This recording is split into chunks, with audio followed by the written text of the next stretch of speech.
Welcome back, guys, to the Beyond Condition podcast, the voice of bodybuilding. And today's voice is a very good friend.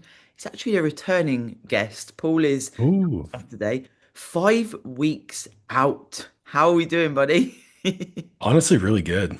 This was the first week where I actually felt like the fatigue. But since then, since we started, I think I started dieting probably 16 or 18 weeks out, but didn't think I was actually going to compete because typically when Olivia preps, I'll start dieting just because it's way easier for us to both be hungry and tired. When we met, she was in a prep and I was still competing at a high level in powerlifting, so I was focused on my own stuff. And it was easy. It was the relationship was new. It was fine. Then her second season, I did my first show and it was great. No issues. But then her prep for her pro qualifier, I was competing in powerlifting, but I was competing a weight class up. So eating a ton, no issues. But the hardest part was I had like my emotional needs couldn't be met by her, rightfully so. She's prepping, but that was really hard for me. And I was like, you know what? Fuck this. Anytime she diets, I'm going to diet.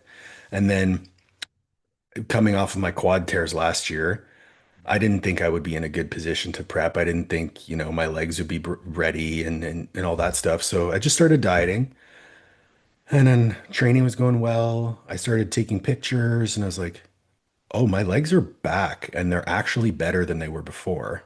Oh, I love Um, I'm gonna do this. So I was originally gonna reach out to Austin and see if he would coach me because he coaches Live. But then from a marketing perspective, from a business development perspective, I'm not going pro. I'm not, this is just a personal development journey for me. So I felt that it would be a lot better if I had one of our coaches prep me. Mm. So I reached out to Jaden Lacaria, who's a 212 IFBB pro himself, great friend of mine, amazing coach. And I was like, Jaden, you want to prep me? I'm going to pay you like a normal client. You're not going to do this as a favor. I want you to coach me, take me through your process. So the only thing we do differently is that I do my own training, but Okay. I always run my decisions by him in terms of like, 2 weeks ago, I was like, hey, I'm going to pull my volume back a little bit. He's like, yep, good plan. But in terms of nutrition, supplementation, PEDs, all that stuff, he's full control, and it's been really easy. I Yeah. love that. Even within that sentiment to start the episode, there's a fair few things that we could speak about because Oh yeah. for sure, and funnily enough, as it goes with the universe, I mean, speaking about this recently with a few people about, when you go into a prep, or we could look at this in the reverse out the off season about your choice of who you want to be, and when you feel that shift, particularly if you've done it before and you're expecting it maybe 6, 8 weeks out or so, how do you communicate and bring your partner on board? And that's, it's an open can of worms to a certain degree because Mhm. you're not always aware of the switch that happens in yourself. And that's where I say if you're experienced, you can sort of clock it. But the communication element, this is the thing, we can all say words, but we need that clarity there, right? Because is the partner understanding? If you're both doing it, it's slightly different, but you know what I mean? I do. So one of the things that was brought to light last show season for Olivia was this idea that we communicate about everything, but we also have no expectations of each other. It's something that we're very upfront about. So we had conversations where I was like, "Hey, like this is really hard for me because I'm needing more from you, but I also understand that you're not able to give that to me." And we're not talking about like, oh, like we need to be having sex all the time, blah, blah, blah. Like, yeah, that'd be nice. But it's more like, hey, like, I just want you to hold my hand or sit with me on the couch. And as we know, you get into those deeper stages of prep, and ultimately there's a lot of internal pressure that she's feeling because she wants to turn pro. So there's all that aspect as well. We have conversations all the time where it's like, hey, I need this from you. Okay, cool. You can't give that to me. It's on me to deal with that. Mhm. Right? So in that instance, it's like, hey, Paul, deal with your own emotions. And then after the show, we'll recalibrate, we'll reconnect, and we always do a great job of reconnecting whenever we have those periods of pulling away. And it was great because it was a learning experience, which ultimately 5 weeks later we would have another massive learning experience when I got hurt. But that conversation of, hey, I need something from you, but you can't give it to me. Mm, mm, I think all too often the person who is needing will try to force that fulfillment yeah. on their partner. Yes. And that's simply unfair Hmm. and unrealistic. Hmm. Hmm. And it leads to a lot of resentment in most cases. I'm going to kind of jump forward. So 5 weeks after Olivia's show, I tore both my quads, as you know. Did we do our podcast before I had my injury? I think so, yeah. Just before, So yeah. so she's in the process of recovering and getting back to feeling normal. 5 weeks after your show, you're still not yourself. Mm, mm, I tear both my quads. I'm in a wheelchair for 6 weeks and she's my full-time caregiver. Okay. So that's a lot of stress on your partner. And there was an instance during that where I could tell she was frustrated. I could tell that she was stressed. And as someone who is being cared for, who my main insecurity as an individual is I hate being a burden on people. feel you. And in that instance, I was a burden. Okay. So I said, hey, we had a conversation late one night. She was sitting in, so I couldn't get to the bathroom. So I had a commode in my office beside the hospital bed. So she would like close it and sit on it and we would chat in the evenings. And, so she was sitting on my toilet and I said, hey, I can tell you're stressed, but you being stressed is really making me feel like shit. Mhm, mhm. And she replied back, as she does. She said, I can't add your, I can't add making you feel better about my stress to my plate. I said, you're totally right. You can't. So I have to deal with that. And that opens up an opportunity for me to develop as a person and to manage my emotions better. And it's the same parallel in the prep conversation, right? Because you can't pull water from a rock. It's unfair to resent your partner for something that they can't do. Mm, mm. So how do you deal with that as an individual? And then how do you use that as an opportunity to reconnect as a couple? I think that's just a profound lesson that you can learn through prep. And I don't know if people actually learn that lesson.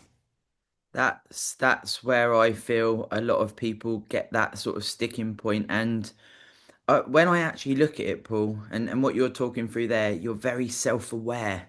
And Hmm, I'm unsure if the self-awareness is there combined with the emotional intelligence. Now, this is not, saying anything derogatory about anyone, but I often reference mindset as it's a daily intention. It's an ever-growing absolutely. process, It's not you don't do a course online for, a week on mindset and then you're qualified as it were. And that's the me and Matt actually had a conversation recently where I said to him, I need a partner that's, I want to grow together. I also want to grow individually, but I have this need for that, conversation beyond communication almost sometimes because we go into rabbit holes very regularly.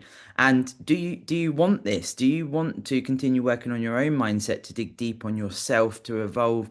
And it's not quantifiable a lot of the time. This is the thing with, communication, mindset, etc. It's like yeah, I'm there, but how do you know until a challenge comes up as you Yep. experience, etc. And I feel like, when we put this into the prep scenario, when you're then combined with the fatigue, the hunger, the pressure for the show, all of these things, it takes a special type of person to be able to go, actually, I'm aware of these things. What I'm going to do is X, Y, Z, and it's yeah, as I say, an open can of worms.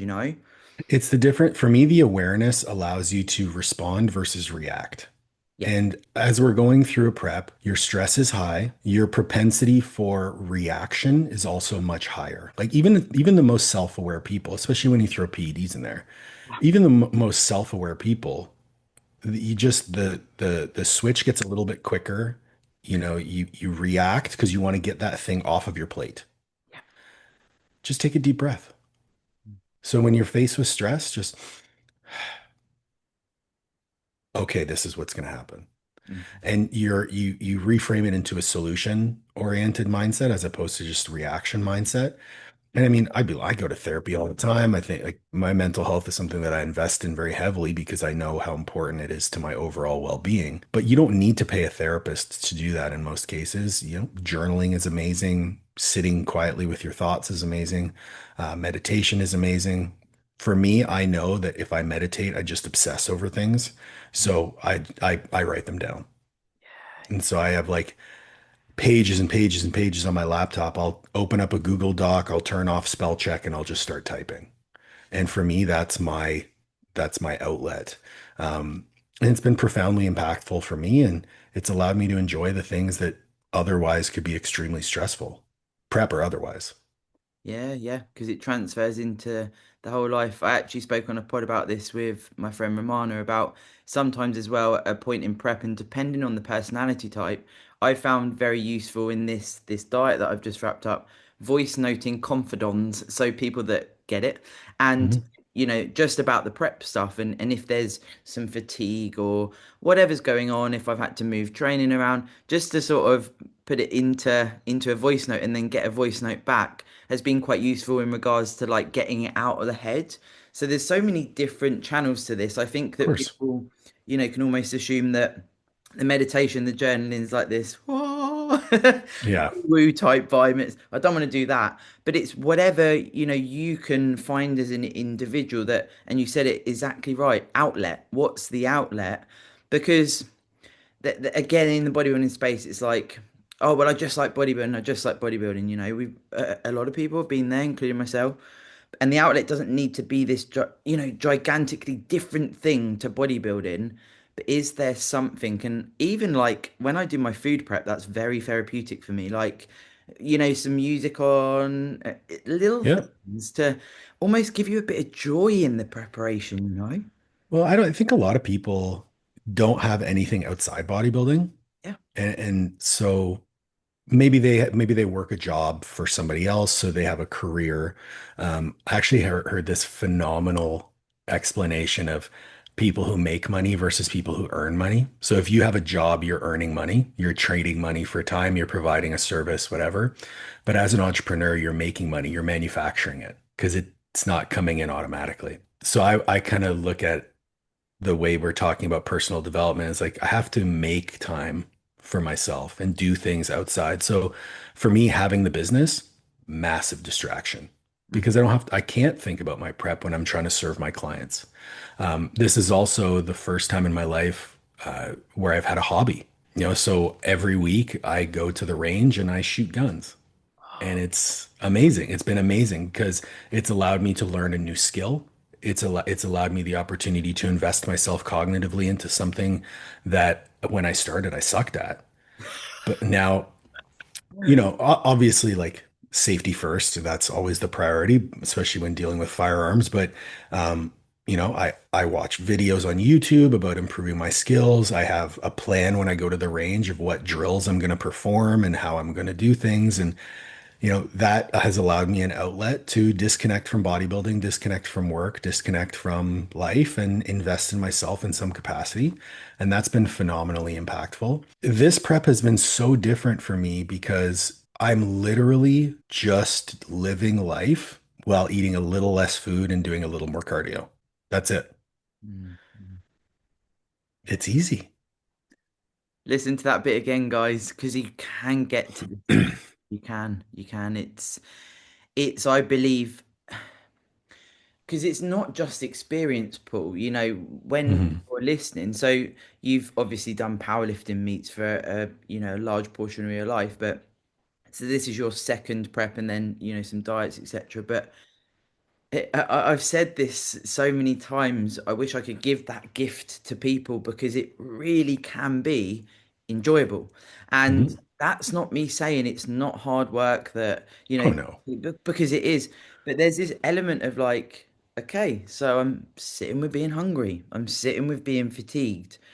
I'm doing this for an outcome. I'm doing this to step on stage. And I could enjoy this. I could get off Yeah, on this a little bit, be a bit cathartic with it, see how much you can push. And I feel like as well, and I don't know if you've had this through the preparation, you sort of hit points where you just feel a bit different, whether that's physiologically, for sure. sleep, things like that. You get like points, and Mhm. it's like, right, I'm on to the next level in a computer game almost. I'm on to the next, what's next? What's next? But that excitement, and this is what I try and install into clients of, right, so we've got through that first bit. Okay, you've bossed this. Are we Mhm. ready for the next stage? And I found actually in my coaching program, that's been quite a revelation within my own skill set as a coach to almost, it's like levels, as it were, or phases within the phase, if you know what I mean. Absolutely. Absolutely. I mean, at certain number of weeks out, you might notice some sleep disturbances, or a certain number of weeks out, you notice, oh, I'm really hungry, or, I'm starting to feel that fatigue around 1 p.m. Like all these little things that pop up.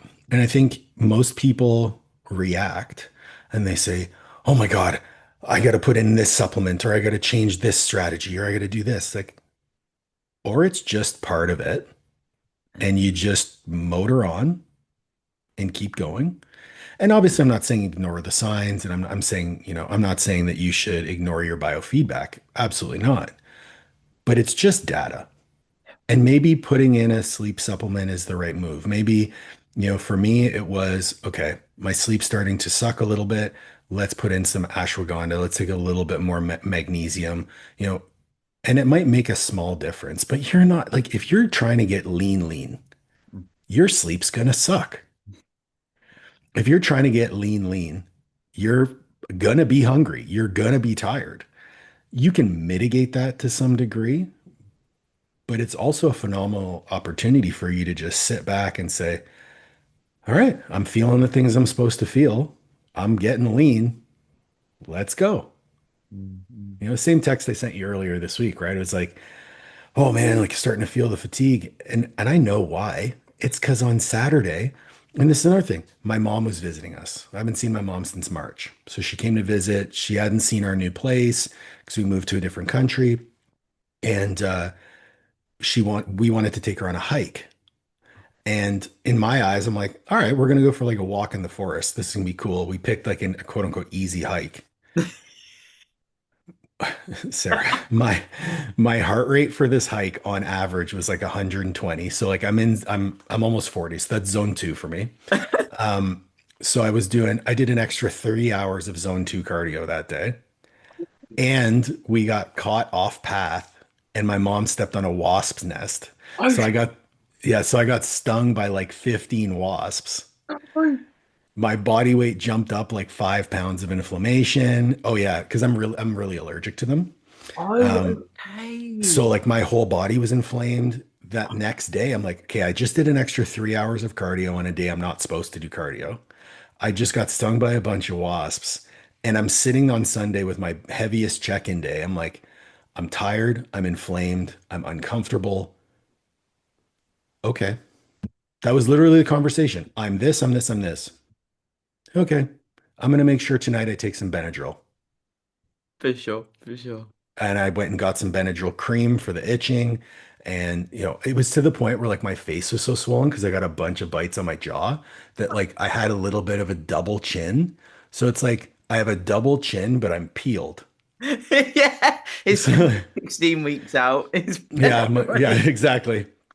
So it was one of those moments where I'm like, yeah, this is how it is. And you accept it and you move through it and you keep going. So shifting into response versus reaction, and that's a phenomenal skill to learn. Yeah.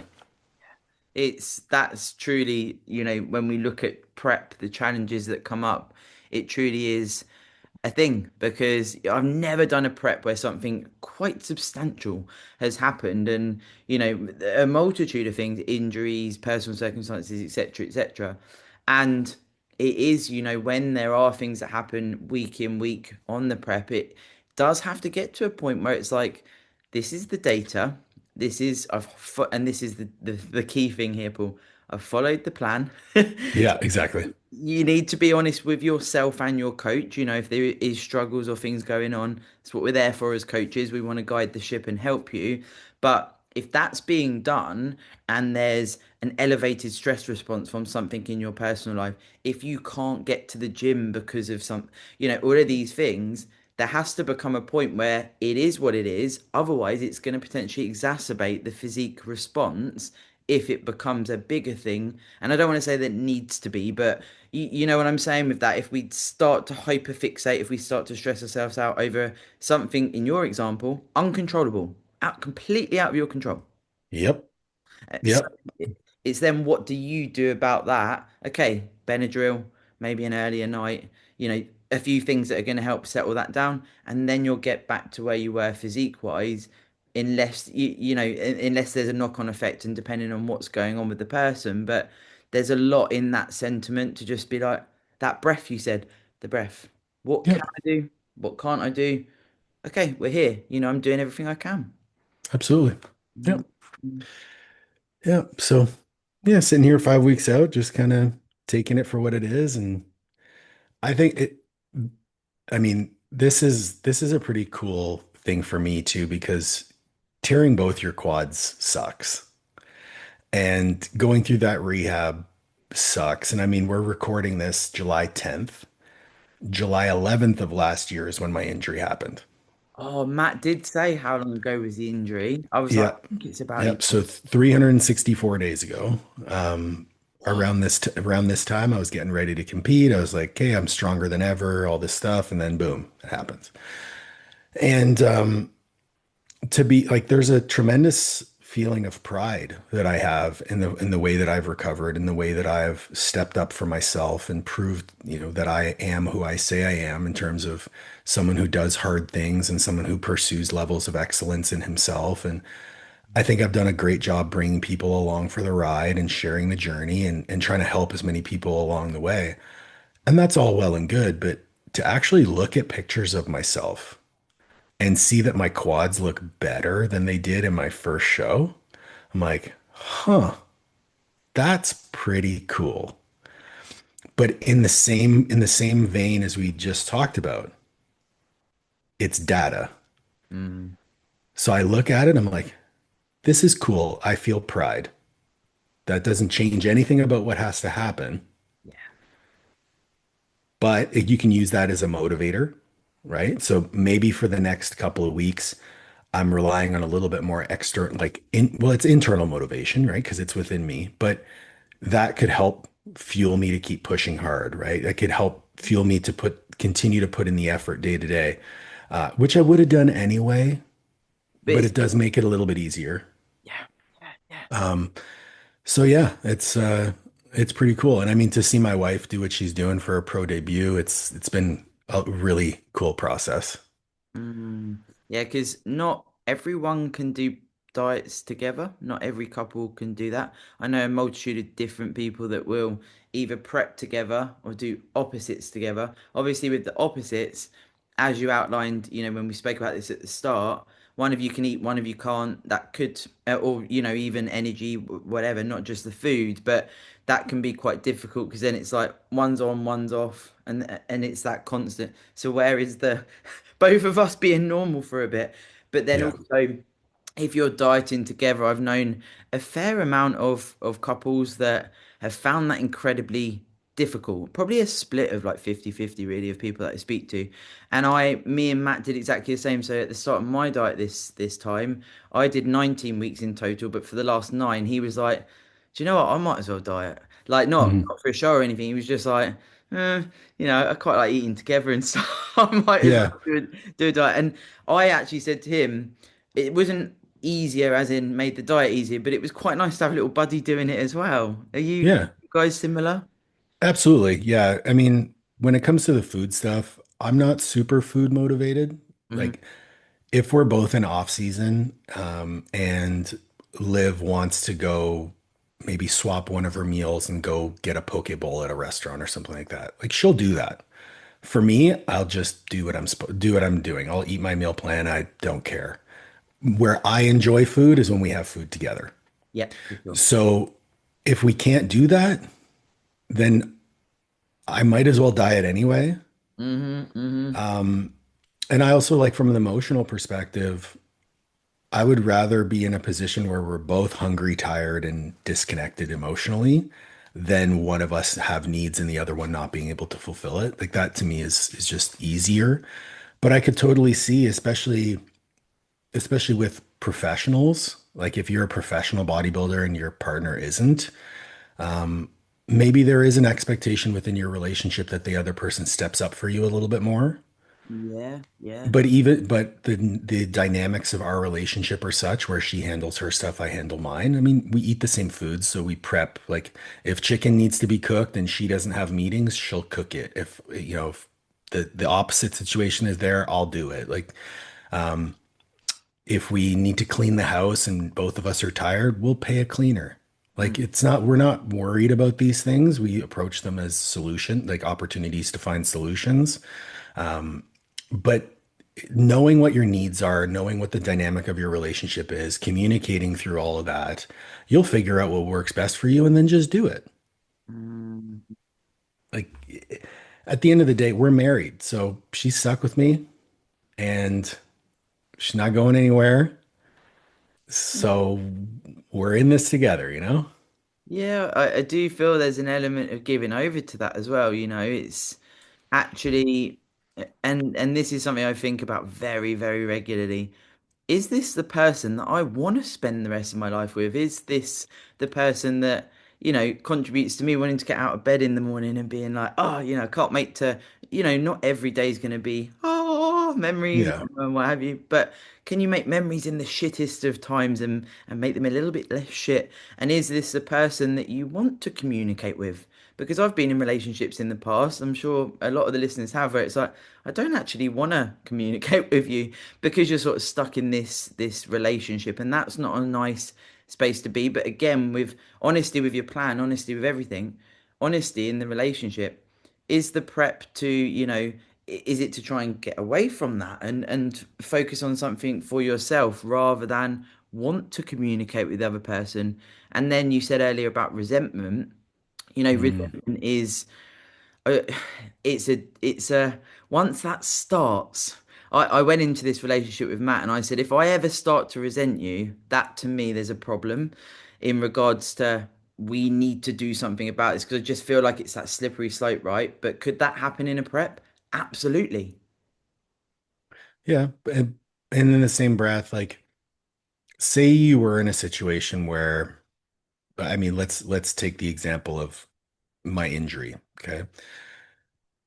She's my full-time caretaker for 6 weeks, man. Mm, Like we're talking, she made all of my meals. She served them to me on a platter in bed because I can't move. Um, if I dropped something on the floor that I needed, she had to come pick it up for me. mm, She had to wipe my ass for a couple of days.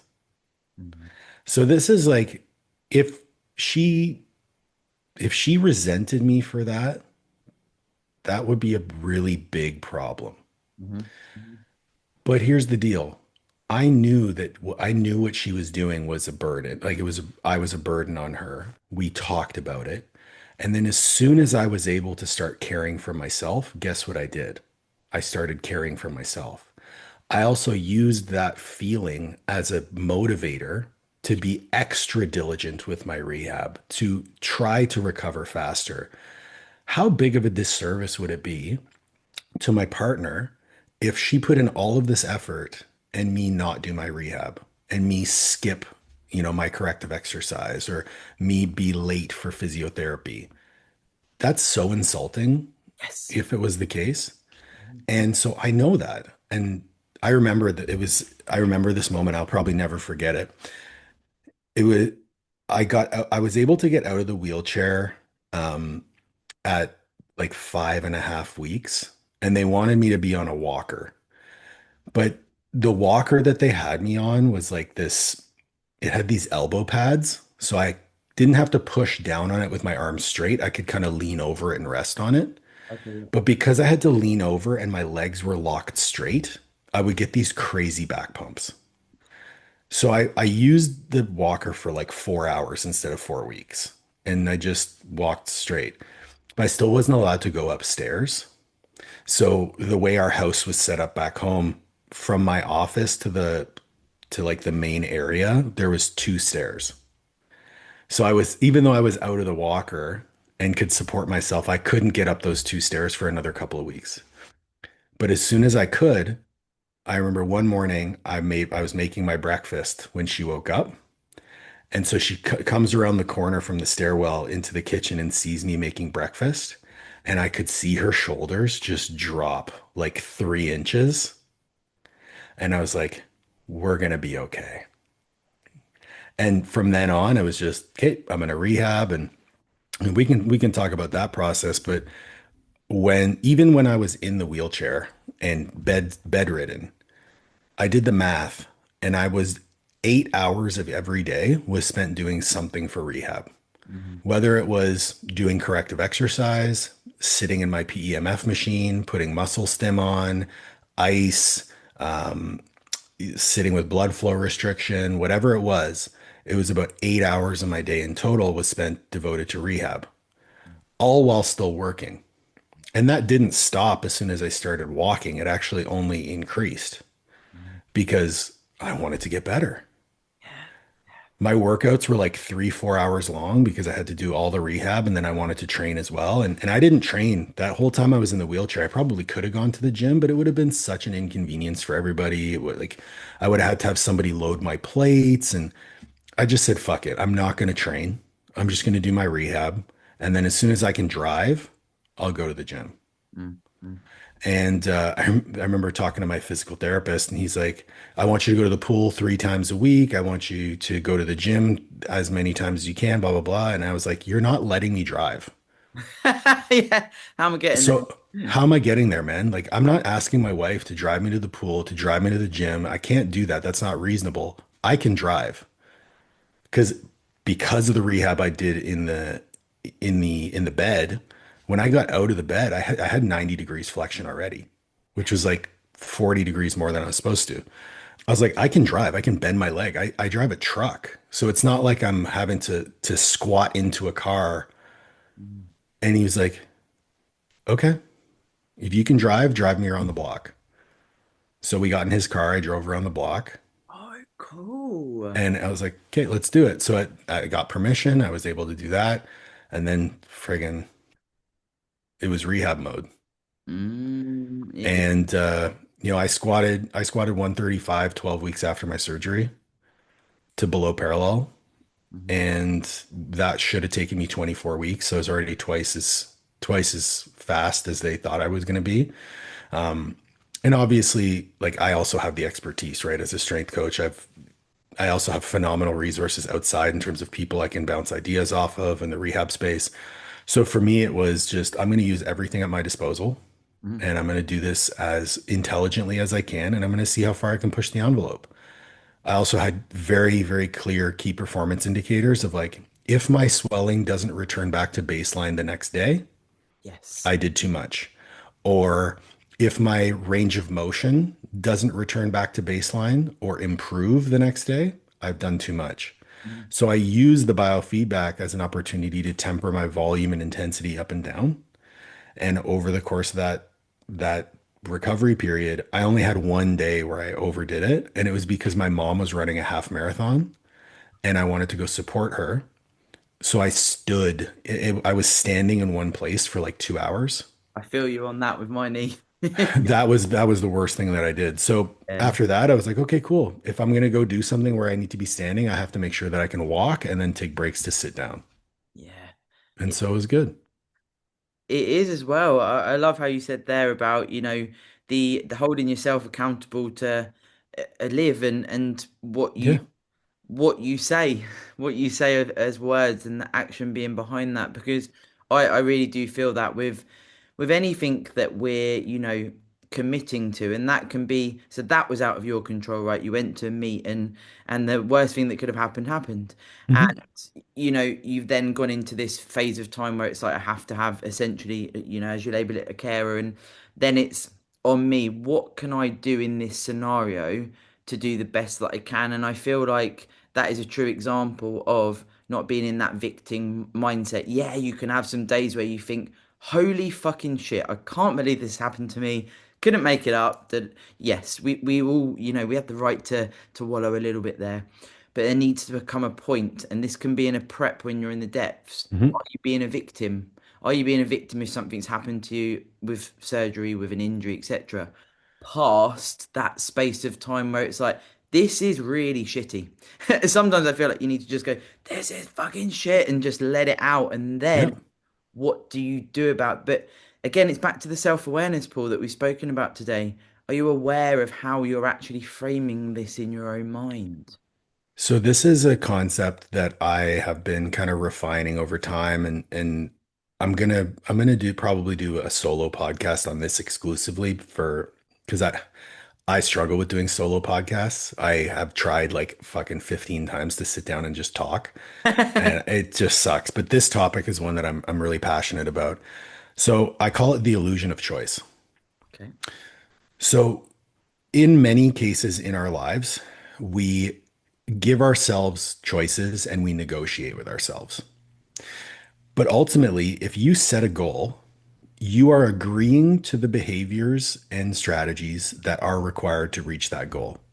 So if you tell yourself, I'm going to prep for a show on August 13th or 16th, well, then you're agreeing with yourself to go through that prep Mhm. and eat the food and do the cardio and do the training. You don't have a choice. You have the illusion of a choice because you can choose not to do those things. But if you do that, you're making an agreement with yourself that you're not going to achieve the goal. Mm. And it works the same way with our clients, Yeah. right? They say, I want to lose X number of pounds, or I want to get this total, or I want to achieve this goal. It's like, cool. You are now removing all of these other choices from your plate and you're agreeing to making these specific decisions.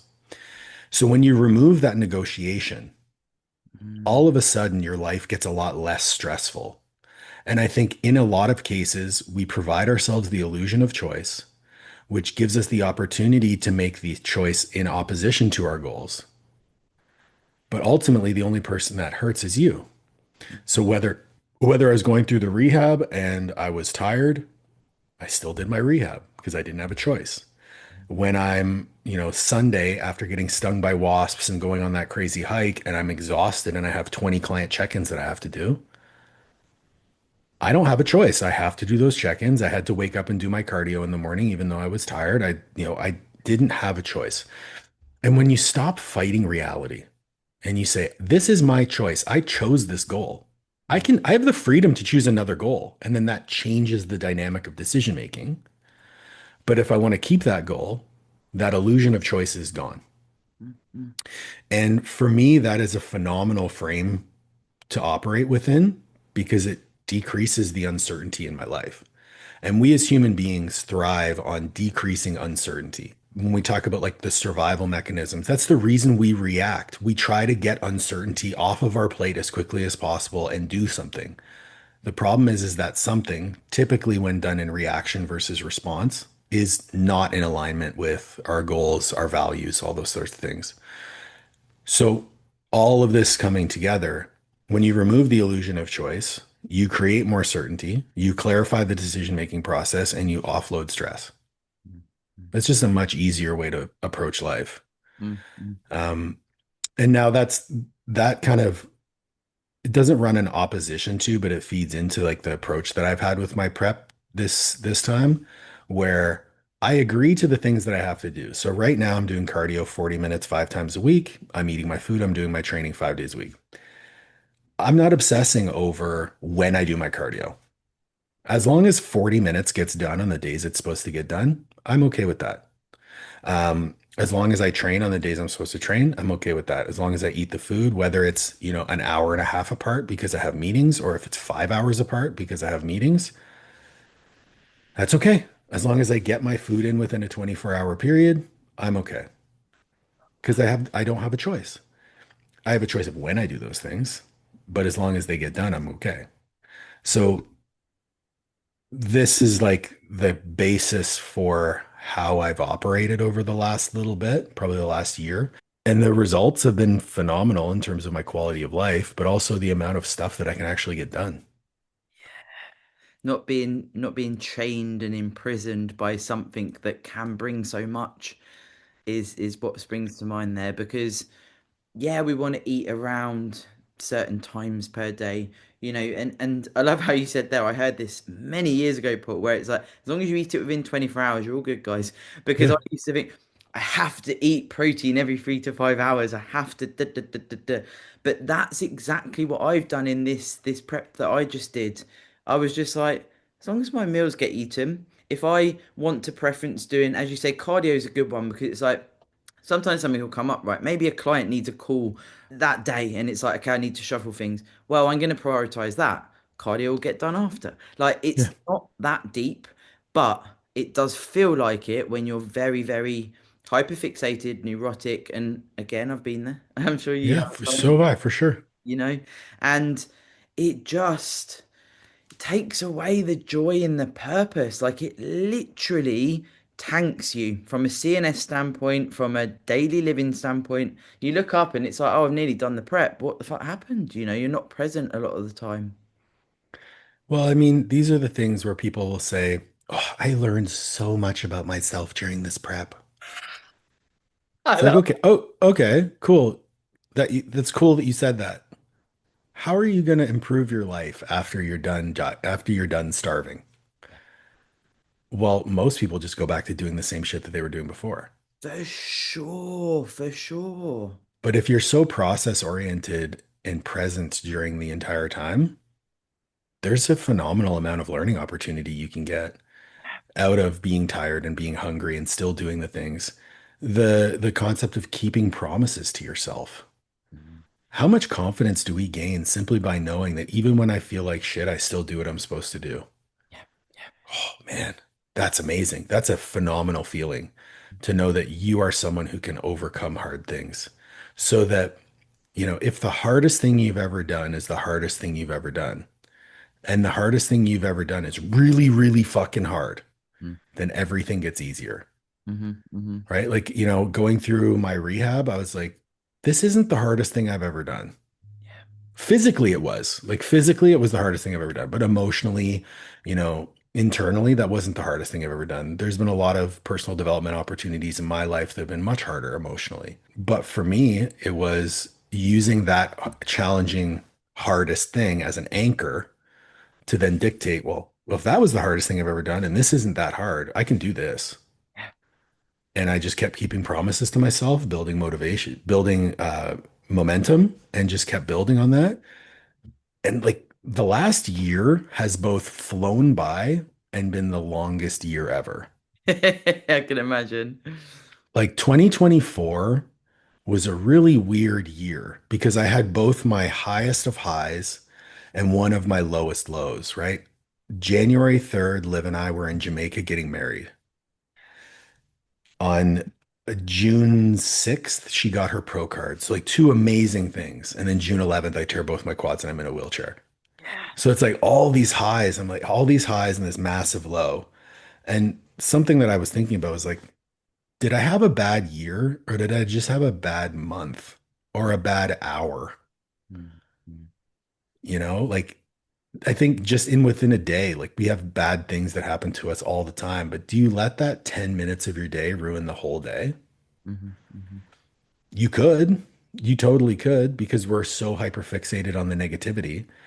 But you could also use it as okay, well, I had this really challenging client call. They decided to leave. That sucks.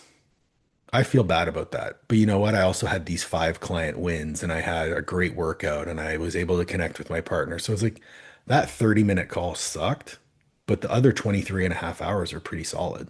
So let me just focus on that. Mm-hmm. And Yeah. you don't discount the bad thing, right? Because there's things you can learn about it, but you don't let it define the success of that day. And whatever is happening, the ripple effect. When you have good things happen, you see a ripple effect and and you're Mhm. reading on that. Now, when you then look at it from a more of a negative standpoint, it's like I've given this analogy before. I did a reel, I think. Like if you were to knock your coffee over, first thing you do in the morning, fuck, I've knocked the coffee over, and then I'm rushing for work, and then the whole day is like this ripple effect of negativity, as it were. Whereas it could just be, I've spilled my coffee. Cool. Okay. Haven't got time to clean it up. Haven't got time to make a new one. Off I go with my day. And I'm sure you work with clients with this, reframing and Yeah, of taking course. ownership, of how you view things. But again, like I said before, with when Matt and I had this talk about mindset's a daily thing, right? Like this is something we do together, we do separately, etc. I said to him, this also translates into things that do to send you into a rabbit hole, we call it, or whatever. You know, actually, when they don't, clock that they haven't and go, do you know what, today, X thing, I handled that really, really well. I'm going to do that next time. And it's almost like that validation of when you are changing thought processes of a negative nature to acknowledge it. But that can be quite hard in this life, Paul, where it's like to go, I'm quite proud of myself that I didn't let such a small thing ruin my day when I would have a week ago. But I think Hmm. that's important with the validation Of and course. continuing, and I'm sure you agree. Yeah, just building your self-efficacy. Mm. Um, Also, like if you've gone through a prep, you've spilled coffee, you've dropped stuff, you've broken coffee cups, you've broken glass. Like Oh, you can't hold on to shit. yeah. That's like the first thing I notice is that like I start dropping things more often. And then you look at it on the floor and you're like, do I really want to bend down and pick this up? I so having dogs for me what is it's a really special learning opportunity because you have to care for that thing. That thing is completely reliant on you for everything. And we have three, and two of them, like one of them is 10, one of them is 11. So they're getting a little bit older. And there is instances where I'm getting ready to do my cardio, and this happened recently where one of our dogs has a little bit of incontinence, and she'll always pee like behind the dining room table where I don't go there. So if I don't specifically look there, I might not see the pee. And so I woke up, made my coffee, was getting, did a little bit of work, was getting ready to do cardio, making some EAAs and making some EAAs. I was putting I EAAs in made a them from the glass. ground. I made them from the ground. Um, and I noticed that she had peed in the corner. And I was like, I'm just going to clean it up later. So I went and did my cardio. I came back and I cleaned it up. And that's totally okay. Yeah, yeah. Because you'd be like, oh, well, it's gonna stain the floor or whatever. Well, number one, I rent my house, so I don't care. Number two, it's probably already been there all night.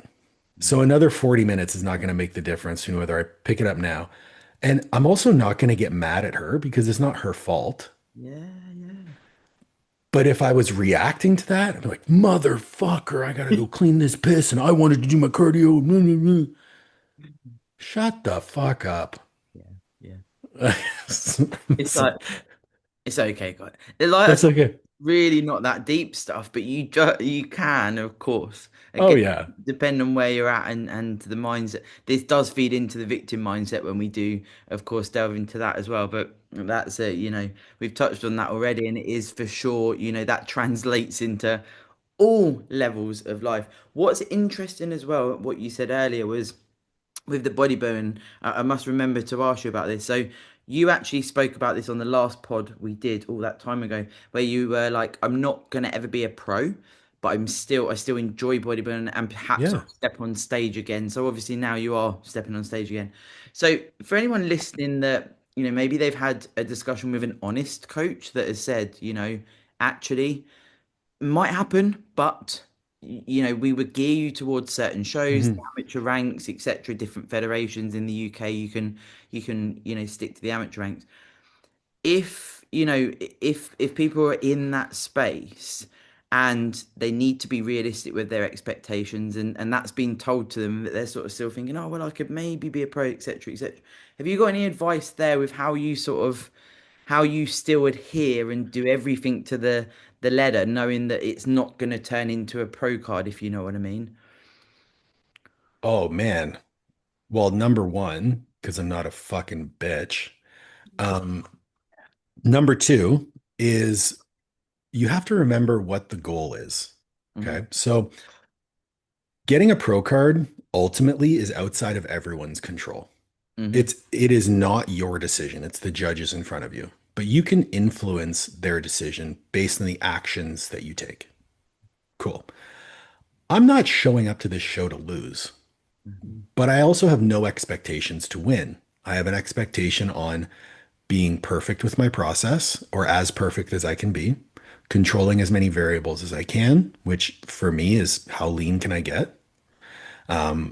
Because I'm not going to change my bone structure. I'm not going to change 15 years of powerlifting and squatting over 800, mangling my midsection, right? So I can't change those things. What can I do? I can work on my midsection control. I can train my abs properly. I can do breathing drills, which I do.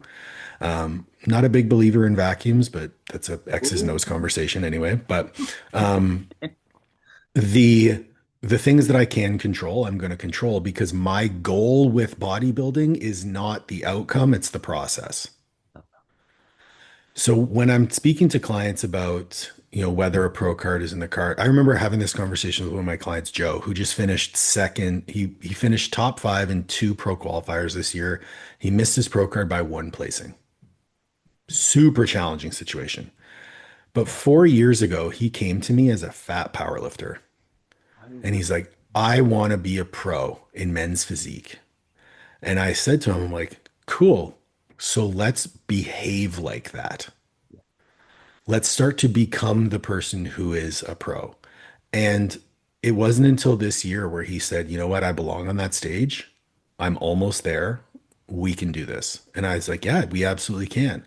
But 4 years ago, I told him that it would be a long-term process. And he said, okay. mhm. So for me, when I look at my bodybuilding journey, bodybuilding is just that next vehicle for personal development. Powerlifting was my vehicle for personal development before. Mhm. And I did go through phases where I was very outcome oriented, right? Like I'm at one point, there was only 8 people who had ever competed in powerlifting who were stronger than me. So it makes sense to be outcome oriented because there's an opportunity for some next level of achievement. With bodybuilding, could I approach it like just because I know that I'm not going to be a pro because I don't want to be 250 pounds on stage. I don't want those things. But that doesn't mean I can't get the same personal development benefits from the participation in the sport. So keeping the goal, keeping the client focused on the process, and reminding them that every single thing that they're doing through this vehicle will translate into being a better partner, being a better father or wife, being a better professional, Mhm. being a better person for their community. And it could also totally do the opposite if you don't approach it from that perspective. Good You point. could become a complete piece of shit. Yeah, yeah, yeah. And Oh. we see it all the time. Literally, I think it was probably the same episode me and Romana were talking about what I mentioned earlier. But I was like, look, if you turn into a complete fucking dickhead, then fair enough. You've probably got some apologies to make. But aside from that, if you can be just aware of how you are as much as possible, if you can communicate, etc., you can then not. I feel like you could either be coming back from a fucking car crash from doing a prep because you've been a complete arsehole, or Yeah. you could just be a bit low in mood and want the cuddle rather than the sex, maybe. These types of things. Okay, let's replenish things, regroup like you described it after the preparation. Actually, I'll ask your thoughts. So, do I say what my thoughts are, or do I just ask you the question? No, go ahead. So aside from being a complete dickhead, if you are, we've spoken about bit fatigued, bit hungry, maybe a bit short when you're answering things, or quicker, like you framed it. Now, with the partner, and if they have been offended by that, and it has upset them, my thoughts are it should be a conversation and more of a regrouping rather than I'm sorry, unless you've been a dickhead, right? Because I feel like if you're saying I'm sorry and it's like an apology, you're sort of framing it like you've done something wrong, but it's for that goal. And it'd be interesting to know your thought process if someone's partner is saying, I didn't really like that you were low in energy and low in mood. And do you have to do that again? How you could sort of tackle that conversation from a male standpoint? So yeah, I think taking ownership Yeah. over the behaviors that you engaged in is very important. So I think an apology is very important, but more so than that, that conversation needs to be had around how do you reconnect? And it's not something where you have to atone for your sins. It's not like, oh, I was a dick to you for 16 weeks, so for the next 16 weeks, I'm going to do all the laundry. Yeah, yeah. That's not how this works. This isn't a transactional thing. It's an opportunity to grow together, and the growing together happens during the reconnection.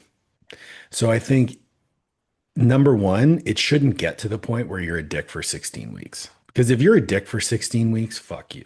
Yeah, Like I don't want to be a part of that. mm, But in the at the end is like, so if you didn't have those conversations during the process and you're after the fact, there has to be a plan to reconnect. mhm. Even like even during my injury, for those 6 weeks, we weren't connecting. It was really challenging. We were both, I was a burden, she was stressed. But we had a conversation about how are we going to regroup and reconnect after this. Yeah. So we spent a week at the cottage with no cell phones and just were together. And that was a phenomenal reconnection. So like you do have to apologize, you have to take ownership over your behaviors, but there has to be a plan on how to move forward. And if you're going to continue to compete, there has to be a plan for how to better handle yourself during that competition. Because if there's one person you don't want to be a dick to in your life, it's your fucking partner. Like that's your best friend. I couldn't imagine treating my wife like shit. And if ever I am short with her, number one, she calls me out on immediately. But number two, I feel so guilty and so shameful about that because she's the person I need to be putting on a pedestal. Mhm, mhm. Yeah. So, I mean, yeah. That's how you would, yeah, and it is though, isn't it? It's like this is what I say with that questioning of at times having that sit rep and going, is this the person I want to spend my life with? Because you should be that should be then quite an obvious thing, right? Like if it is, the way you are around each other, etc. It happens fluidly, like it's not this forced nature, Mhm. and I believe as well the self-awareness that ties into that of when you start the prep, guys, you're going to need to. This is a personal thing, but are you in the right relationship already? And that's again, that could be a separate 500 podcast because there's so much to that. But this is your person, and right, I'm going to take on this preparation. I'm going to do something I've never done before. I'm really excited about this. Bring your partner on board. Yeah. Tell them. I don't know how this is going to go. I found this wild thing. I want to give it a go. And I do believe that if you're able to include them in the process, that I mean, if they're not cheering you from the sideline and there to rub your feet in the evening if you need it, and all the little things that do cook up, maybe they're not your person, because you're still a team. It doesn't matter that you're eating less and you're doing a prep. It's like, what can we do together? Can we do the steps together? Can we X, Y, Z? There's so much more to it, and that becomes a more enjoyable prep as well. And Yep. when you are in the depths, you can go, I'm fucking knackered, and they can go, and if they're doing it like you two, I'm fucking knackered as well. Yeah. Or like me and Matt would be like, I am starving today, and he'd be like, I'm fucking, I could eat my hand, and I'm like, well, at least we're doing it together. Yeah. So here's another cool dynamic is like I'm dieting for a show. We're both competing. She's a pro. Mm. Her prep is way more important than mine. Hmm, hmm. I'm self-aware enough to know that. So even when the reason I started dieting and didn't actually know I was going to compete was I didn't know if I could choose a show within a reasonable time frame where I wouldn't because I didn't want to compete soon after her because I didn't want to be tired and unable to support her while she was competing. Nice. And I didn't want to do a show too soon before that I would be in a position where, like, going back to that emotional piece. So I was able to find a show, I think I'm 2 or 3 weeks before her. So I'll be able to refeed, get back on solid ground so that I can support her. Because in this case, like she's competing in Dallas and then Arizona. So I'm going to have to fly to Dallas for a weekend, fly back home. Then the next weekend, fly to Arizona, fly back home while she stays in Dallas and then goes to Arizona. So it's going to be a lot of travel, a lot of navigation of circumstance. So I need to be on good solid ground here. But if here's the thing, I would still be prepping and doing the same things that I'm doing, even if I ultimately decided not to compete. Because I told Jaden, I'm like, I'm gonna try to compete, but if Liv is struggling and I need to step up, I'm totally okay not competing and just doing a photo shoot. Nice, nice. So like having the awareness within myself that like even though we're both prepping for shows and we're both going through our journeys and hers is more important than mine, I'm okay with that. You Mm. know, like if you decide to compete and Matt doesn't and he still wants to diet, there's still a discussion to be had on like, hey, I need a little bit more help from you. So if you're not able to do that, maybe modify your plan. He would be exactly the same as you. Exactly. Yeah. So he So said like your bodybuilding is more important than mine. yeah. Yeah. Yeah. Like, I mean, it's cool. It's actually the first time that we're dieting and we're gonna be peeled all summer. So that's kind of cool.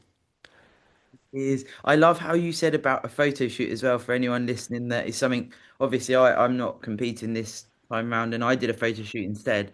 And that as well, if your prep needs to reroute from reasons outside of that, you can still very much gain a hell of a lot from the process of doing quite a severe, or however you want to frame that, a hard diet. No, even if you don't do the photo shoot, right? Like it's like Yeah. you can do, that's the joy of bodybuilding, the flexing of the phases, and it can be on your terms. Obviously, if you're a pro, if you are competing, if you're chasing the dream, as it were, it's a slightly different kettle of fish. However, if you do come across something, there is always the change of direction available for anyone. Yeah. And I mean, a photo shoot's like to me, that's so far outside my comfort zone too. So, Okay. so we did a couples photo shoot last time I prepped, and it was amazing. It was an amazing opportunity, and like I loved it, but I was so scared for it. And then after my show, I did a photo shoot, and it was really hard for me to like be comfortable being the center of attention because it's not my in my personality. But it's something that I think is important to get outside your comfort zone and also document the progress that you made. Like have those memories in place. Say like, I did this hard thing and I was able to make my body look like that. It's the I joy of mean, you. yeah, yeah. So I mean, we talked about like in the last podcast about how I ran into a whole bunch of gut issues during my prep last time. And so that kind of ruined the mentality of like the show day and things like that. I just kind of wanted to get it over with. But this time it's different and yeah, it's gonna be a lot more fun. What's this pace? So once this podcast goes live, you'll actually be 4 weeks out. So I will put your handle in the description if anyone wants to follow along. Are you gonna be sort of documenting any increase in that the closer you get, or have you got like any strategy, or are you just going I, with it? s- I started posting my training a little bit more. Um, I haven't posted any progress pictures. Honestly, I Oh, haven't posted, sorry. yeah, on the story a little bit. But I haven't done like a post about my progress pictures, mostly because the pictures that I take in the morning, the lighting in our garage is terrible.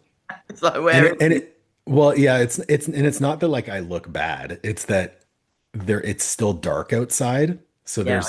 it's just like overhead light. It just, yeah. Anyway, I'll probably post my pictures from today, but, yeah, I'm just gonna start to share a little bit more and see. I'm being organic with it. I'm not putting any pressure on myself to do anything that I don't feel called to do. And, um, I do think it's important, especially as a coach, to practice what you preach and be a product of your product. So that falls into like, even though I'm just doing this for me, it's really inspiring to my clients. Like I've actually shared progress pictures with my clients because a lot of my clients, we call most of our clients lifestyle athletes, where they treat themselves like athletes, but they don't necessarily compete. So their performance is measured on how they perform in life. And so a lot of my guys are like doctors, lawyers who want to be jacked. So oh, how's your progress today, coach? And like they're following along with me. And that's been really fun to dive into as well. And I think they also see too that my level of service hasn't changed, even though that I'm continuing to diet and be tired. Yeah. So that's also reassuring for them. Well, because look, if my life falls apart and my business falls apart while I prep, I didn't learn a thing. I love you. I'm so glad you said this. I'm so glad you said it because I say the same. Like, the stories are wild about the service change if the coach is in prep. Oh, If you had a client come to me and said to me, if you ever go into a prep, I need to know ahead of time, and I don't know if I'll be able to stay with you as a client because you'd had so many traumatic experiences with previous coaches prepping. And I was like, I can only give you my word, but I am, and you can ask my current clients. I'm the same whether I'm dieting or off season. I'm literally the same person.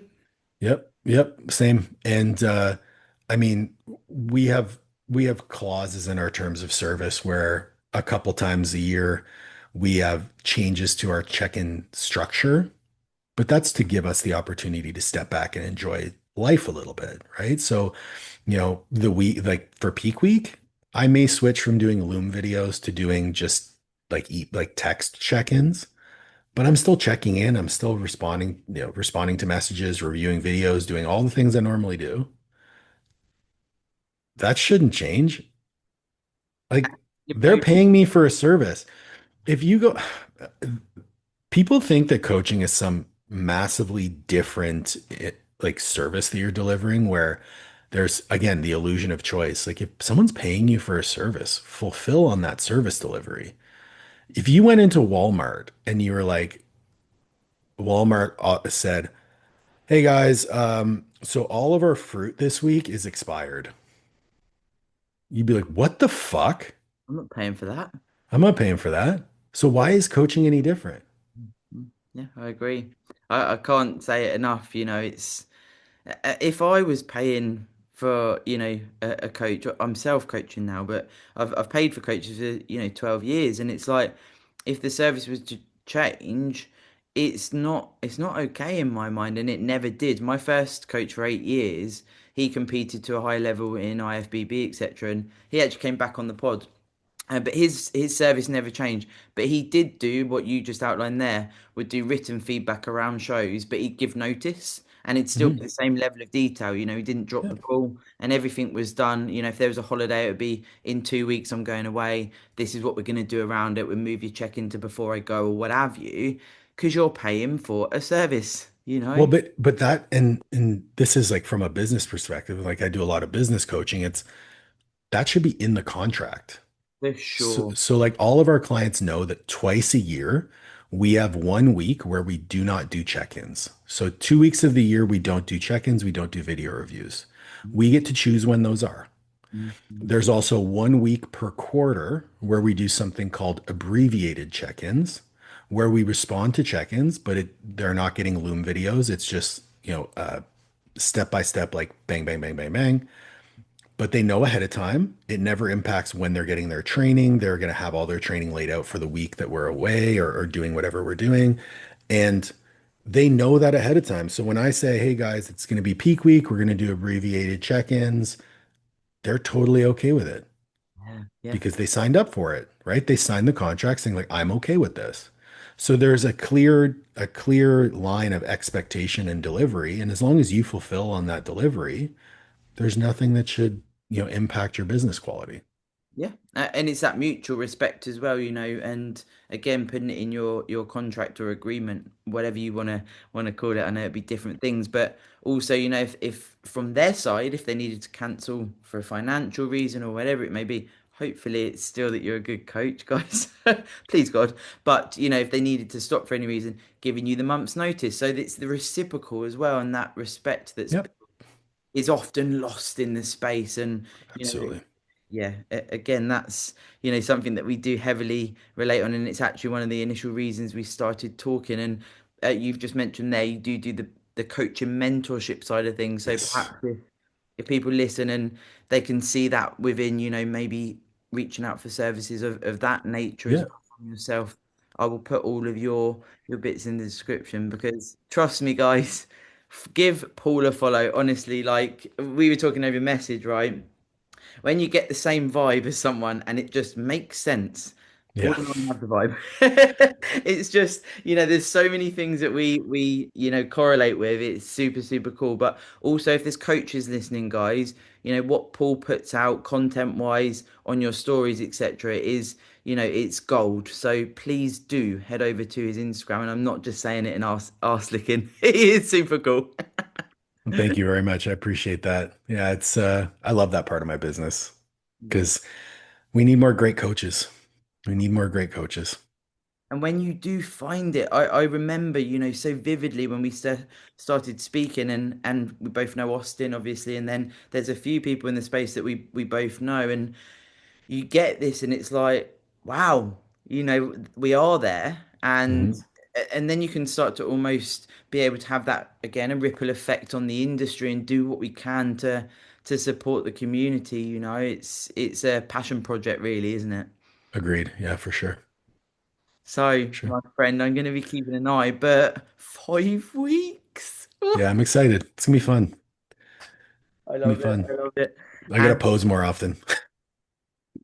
I won't say any more to that apart from let's fucking go. Yeah.